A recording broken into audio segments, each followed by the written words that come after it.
Planet X TV. The first aircraft that is going to lead the very front in the early hours of tomorrow morning is turning onto the end of the tarmac to make its takeoff. A graceful machine. And its wingtip light shining red and green over the heads of the dark, small figures of people on the aerodrome watching it take off. Taking off from here loaded with parachutists, and taking with it perhaps the hopes, the fears and the prayers of millions of people in this country who sleep tonight not knowing that this mighty operation is taking place. There she goes now, the first aircraft leading the attack on the Earth. For the first time since this BBC broadcast aired on the radio 70 years ago, a group of DC-3 and C-47 Dakotas carrying paratroopers fly the skies over Normandy, taking part in the 70th anniversary of D-Day. Known as DAX over Normandy, this display of aircraft and jumpers was developed by one of the lead organizers, Peter Brahm, an avid history buff and a paratrooper with more than 6,000 jumps. The logic step, of course, is being a para and being interested in history is match those two things together with a love for aviation. The Allied forces had one workhorse, and that's the plane you see all around us. The round canopy parachuting team has been jumping out of those workhorses throughout the week.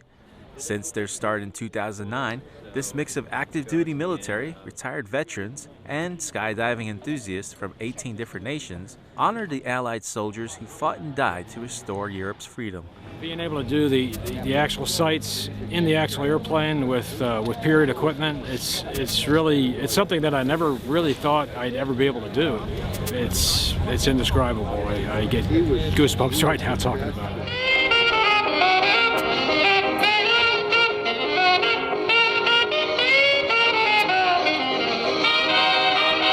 This team's flight is on a C-47 that flew during the D-Day invasion and still has over 36 patched up bullet holes to serve as a reminder. Throughout Europe, about 15 of these Dakotas are still flying.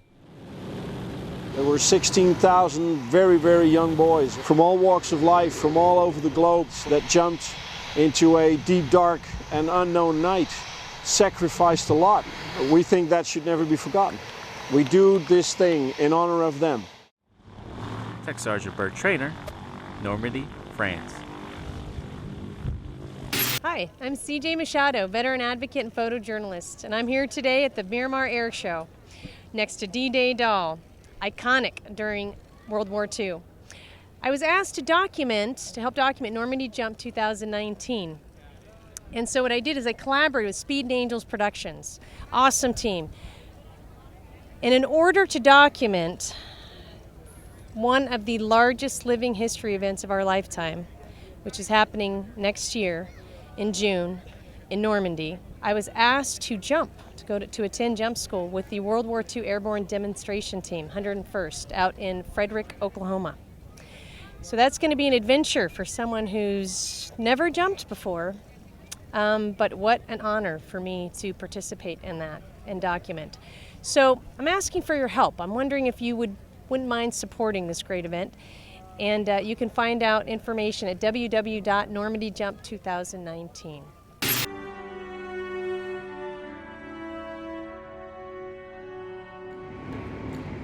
My name's Steve Mayville. I'm a jump master with ADT, senior instructor.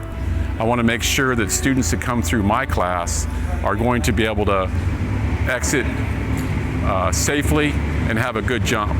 Our primary goal here is to help people achieve their goal of jumping out of an aircraft and being safe and proficient in that process. Everybody has to go home Monday morning here. Of injury is 0. Everyone has to go home. In the military, Operation Overlord, for example, there was a very high rate of acceptance in terms of how many people they actually thought were going to perish. So this is a training opportunity for Normandy. We're training this weekend in addition to students. We have C-47 pilots that are here that are working on their proficiency in flying in tight formation, dropping people out of the aircraft. There is things have to be lined up just so to make sure that people can not only accurately but safely exit the aircraft and land at their designated drop zone. We are doing this to honor our veterans. We're doing this for the fellowship. We're doing this to help people realize their dreams. And at the end of the day, everybody gets to go home.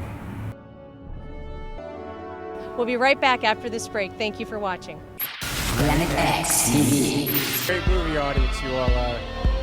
34 years ago, I made a movie in San Diego, right here. I actually shot across the street at a restaurant.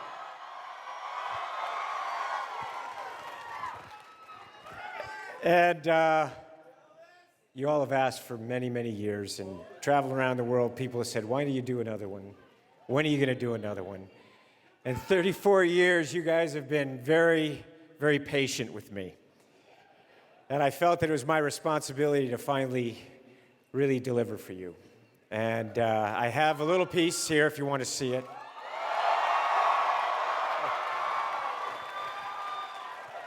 This is our very first trailer. You are the first people in the world to see it. And everything you see in this film, obviously, it's for real. So the flying, you know, we're working with the Navy. All of the flying that you see in this picture, everything is real. And I really wanted to give you all an experience of what it is to be inside that aircraft. And for me, Top Gun is about competition. It is about family. It is about sacrifice. Is it about heroism? You know, and it's about aviation. And I love aviation. It's a love letter to aviation. So would you all like to see it?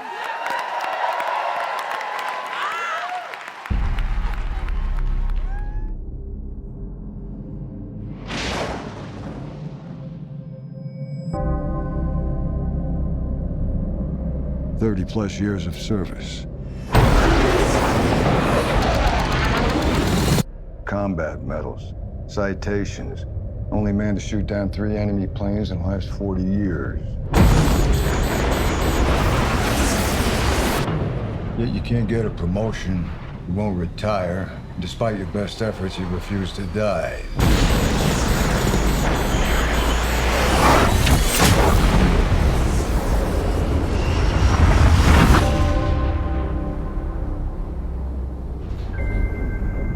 You should be at least a 2-star admiral by now. Yet here you are, Captain. Why is that? It's one of life's mysteries, sir.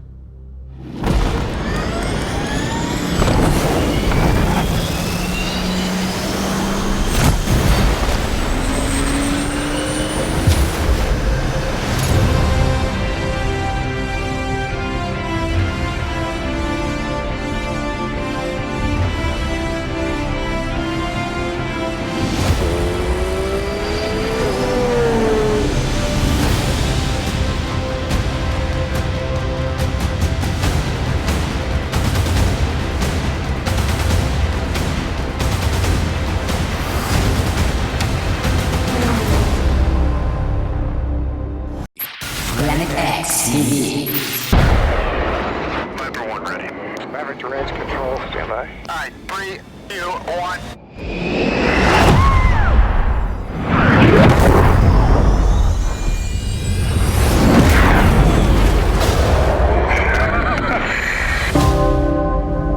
After 34 years, Tom Cruise returns as Maverick. This is a competition film about family, friendship, and sacrifice. It's a love letter to aviation. We're going to show you what it's really like to be a Top Gun pilot.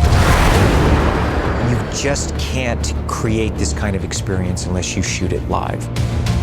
In order for us to accomplish this, we have the greatest fighter pilots in the world working with us. We're working with a brand new camera system that allows us to put 6 IMAX quality cameras inside the cockpit with the actors. Verify cameras are on. Check cameras on. There you go. It's amazing what we see in the cockpit and what an audience is going to experience.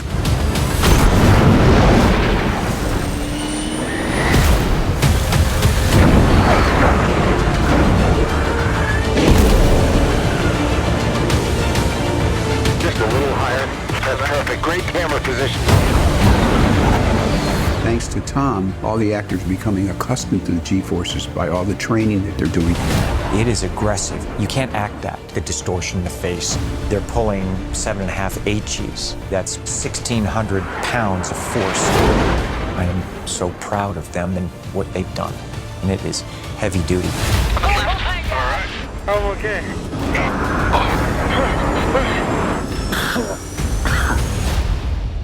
Putting us up in these jets, it's very serious. That's why everybody thought it would be impossible. And I think when Tom hears that something's impossible or it can't be done, that's when he gets to work.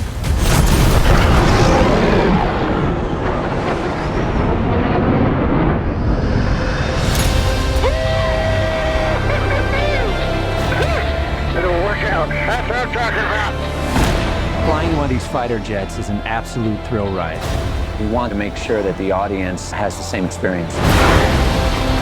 3, 2, 1, turn. Aviation film like this has never been done, and chances are will never be done again.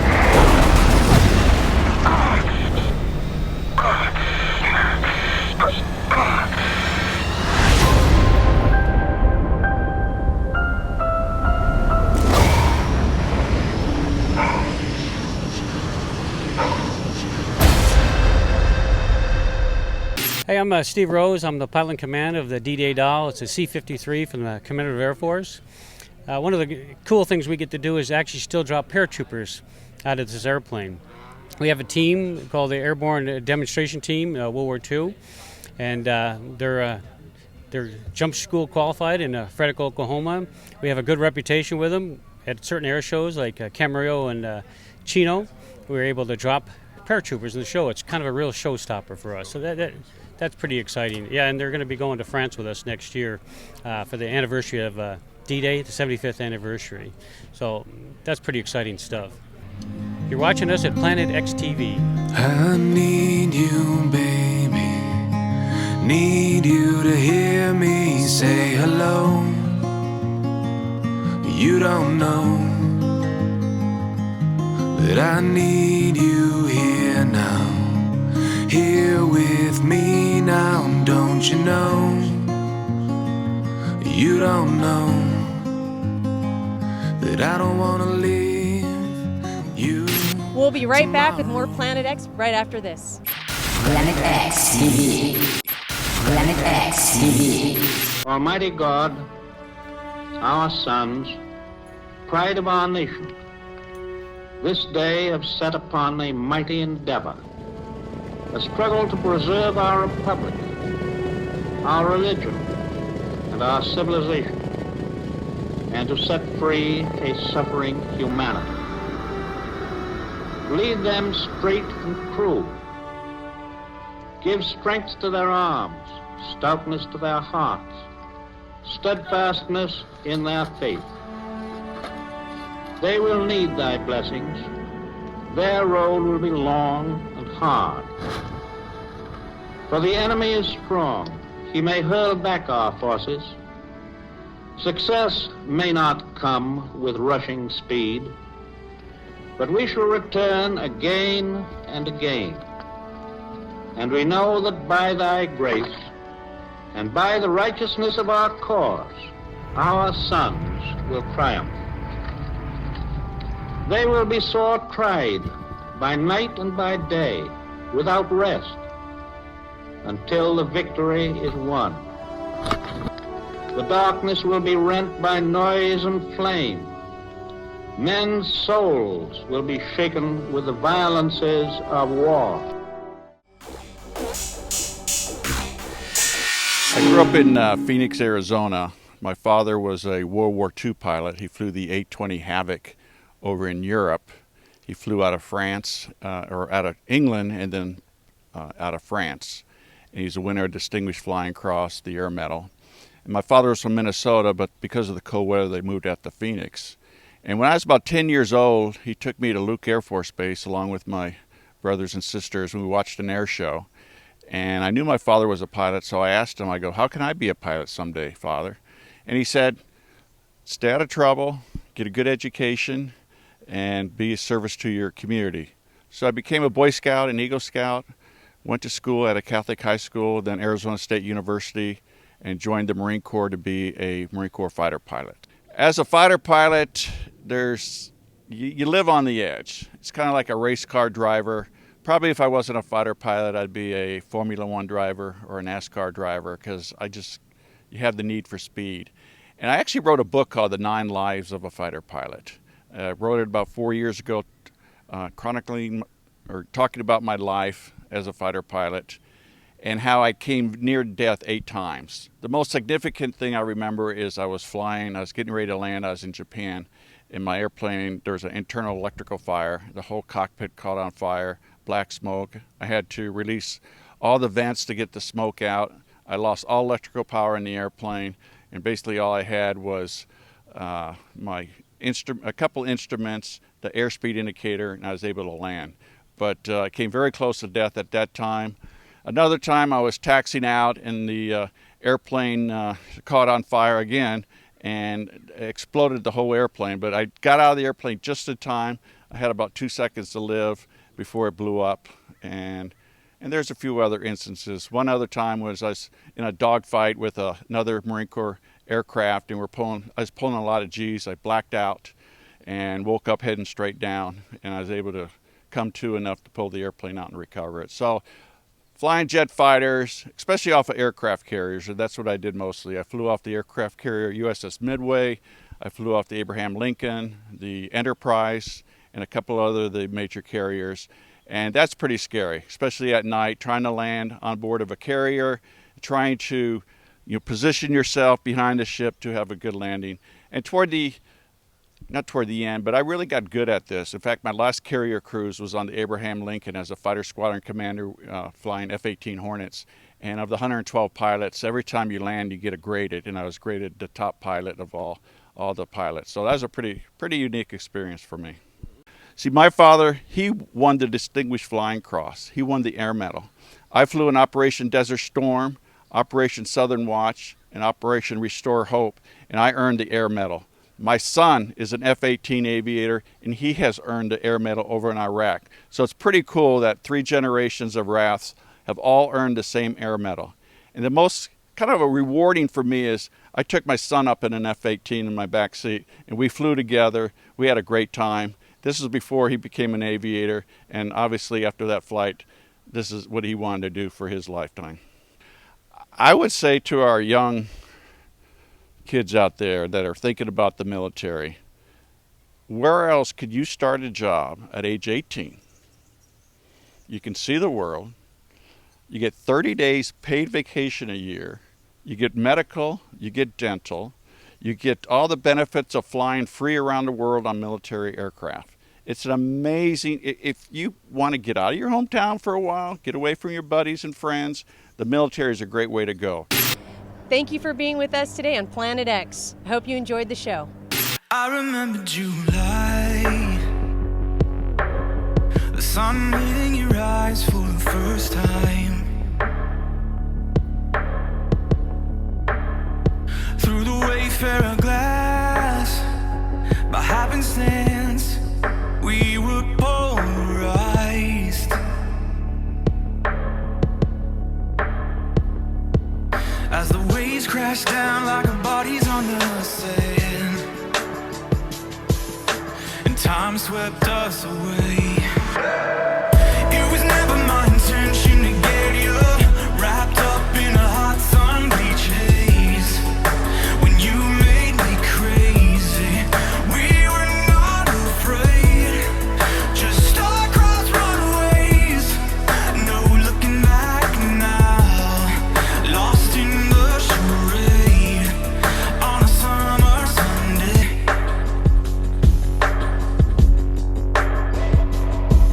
Like yesterday, we fell so hard that stars formed in our name. We were too young to care, truth or dare. Sooner or later, it came to an end.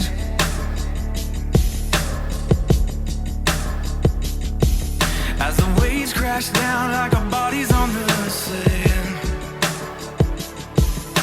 and time swept us away.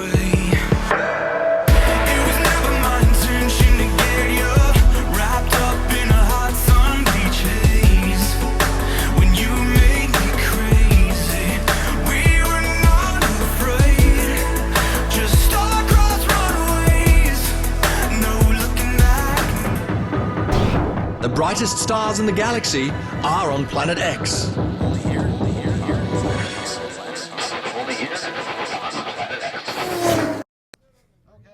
Introduce yourself. Tell us who you are. Hey, I'm Steve Rose. I'm the pilot in command of the D-Day Doll. It's a C-53 from the Commander of Air Force. One of the cool things we get to do is actually still drop paratroopers out of this airplane. We have a team called the Airborne Demonstration Team, World War II, and they're jump school qualified in Frederick, Oklahoma. We have a good reputation with them at certain air shows like Camarillo and Chino. We were able to drop paratroopers in the show. It's kind of a real showstopper for us. So that's pretty exciting. Yeah, and they're going to be going to France with us next year for the anniversary of D-Day, the 75th anniversary. So that's pretty exciting stuff. Is that good? Was that good? That sounds really good. In fact, just as a side thing, will you do? You're watching us on Planet X TV. You're watching us at Planet X TV. Perfect. Done. Oh, cool. Anything else that you guys would like to add? No, nothing from me, but except you want to come out and see us when we go to France. Hold the mic much closer. You're going to be able to follow us on YouTube, Facebook, Instagram, and Twitter when we go to France for the big anniversary next year. Their website you can check on us with is www.inlandempirecaf.com or ddaywing.org, ddaywing.org, and you'll be able to see us when you go to Twitter and Facebook. It's Dial to Normandy 2019. See you there. Thank you. Civilian, or I don't know. I'm just. Well, for the most part, our instruments are pretty standard for an older airplane, except you see in the center of the panel here, it's a GPS. It's one of the instruments required for us to go across the North Atlantic, make sure we get to where we're going. But other than that, pretty much standard stuff. A lot of the stuff is actually original from when it was first created back in 1943. Wow. What else want to tell? Quick little cutaways here. Looking at all this. Good thing I shaved this morning. Mm-hmm. I shaved particularly close. Isn't that what Patton said?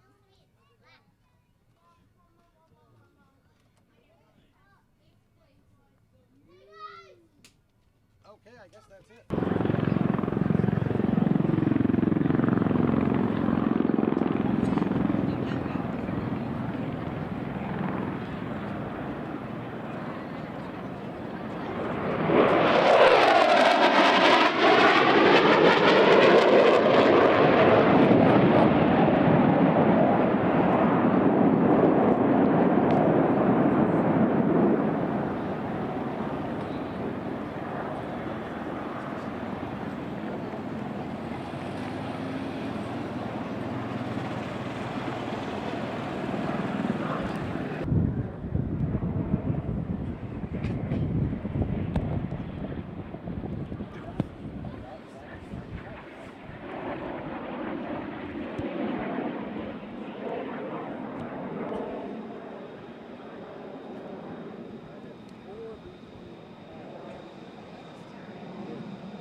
I just want to get one shot. Just drive slow for this next pass by.